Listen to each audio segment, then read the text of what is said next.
बहुत समय पहले की बात है। एक जादुई जंगल था जहाँ पेड़ बातें करते, फूल मुस्कुराते और तितलियाँ अपना रंग बिखेरा करती थी। उसी जंगल में रहती थी एक नन्ही और प्यारी सी रानो चिड़िया। अरे वाह, आज जंगल कितना सुंदर लग रहा है। कालू कौआ इधर उधर घूमकर दाना ढूंढ रहा था। रानो चिड़िया ने कालू कौआ को अपने पास बुलाया। कालू भैया, क्या हुआ? आप क्यों परेशान हो रहे हो?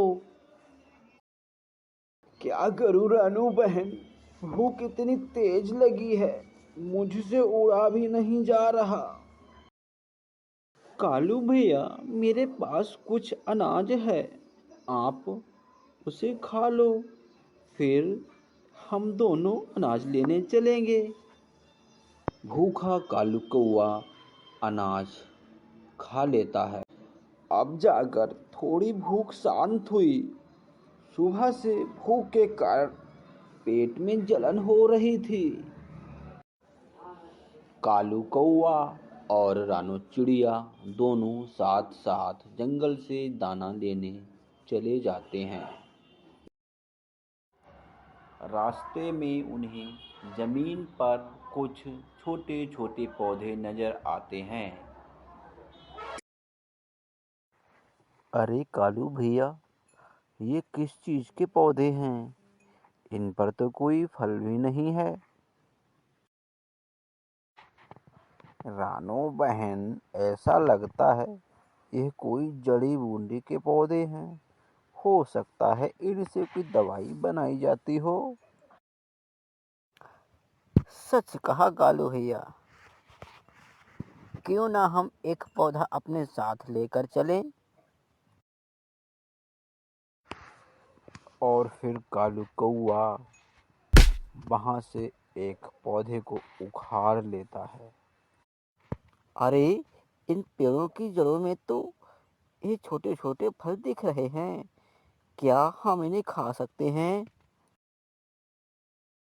हमें इन फलों के बारे में कुछ नहीं पता है। कहीं ये फल जहरीले निकले तो क्या होगा? हाँ कालू भैया, हमें इनकी पहचान कराने के बाद ही खाना चाहिए।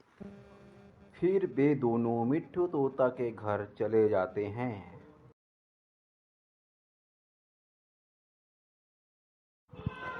मिट्ठू भाई, यह देखो, ये कौन से फल हैं?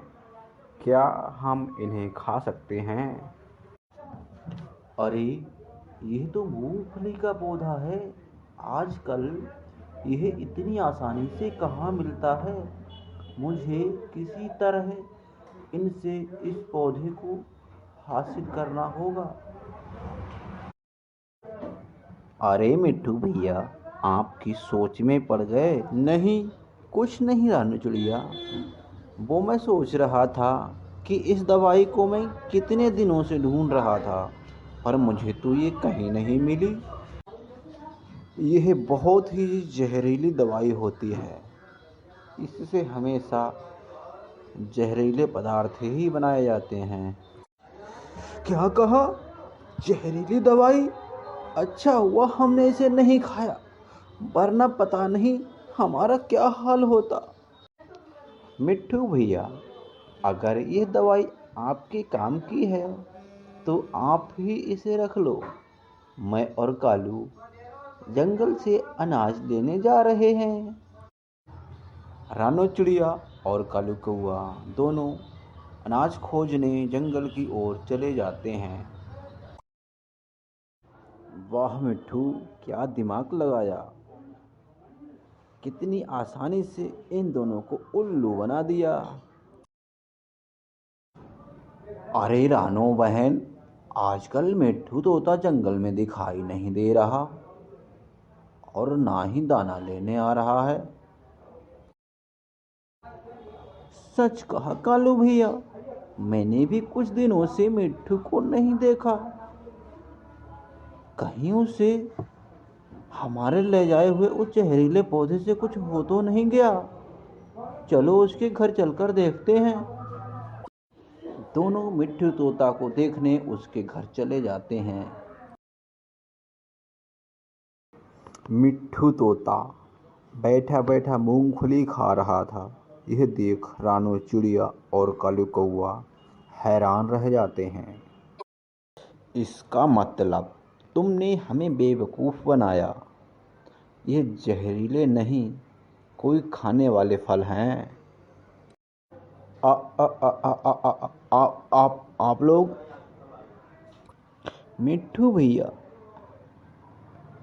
आपने हमें धोखा दिया है। तुम एक लालची पक्षी हो। हमें आप पर कितना विश्वास था भैया। रानो बहन, मुझे माफ कर दो। मैं लालच में आ गया था बहन। मैं अपनी करतूत पर बहुत शर्मिंदा हूँ बहन। चलो यहाँ से। हम सभी पक्षियों को चलकर बता देते हैं कि इस चालाक और धोखेबाज तोते से कोई भी वास्ता ना रखे और ना ही कोई इससे दोस्ती करे। ये कितना धोखेबाज पक्षी है। फिर वे दोनों मिट्ठू तोता के घर से चले जाते हैं। मुझसे बहुत बड़ी गलती हो गई। मुझे अपने दोस्तों के साथ धोखा नहीं करना चाहिए था। फिर अगले दिन वे सब मिलकर खूब मूंगफलियां खाते हैं और कुछ समय बाद मिट्ठू तोता भी वहां आ जाता है। रानू, कालू, मुझे माफ़ कर दो। मैं ऐसी गलती दोबारा नहीं करूँगा। मैं कभी भी आप सबसे झूठ नहीं बोलूँगा। देखो मिट्ठू, तुम यहाँ से चले जाओ। मुझे तुमसे कोई भी बात नहीं करनी है। कालू भैया, गलती हर किसी से हो जाती है। क्यों ना हम इसे एक बार के लिए माफ़ कर दें। कालू और रानू मिट्ठू को उसकी गलती के लिए माफ़ कर देते हैं और फिर से वे सब दोस्त बन जाते हैं।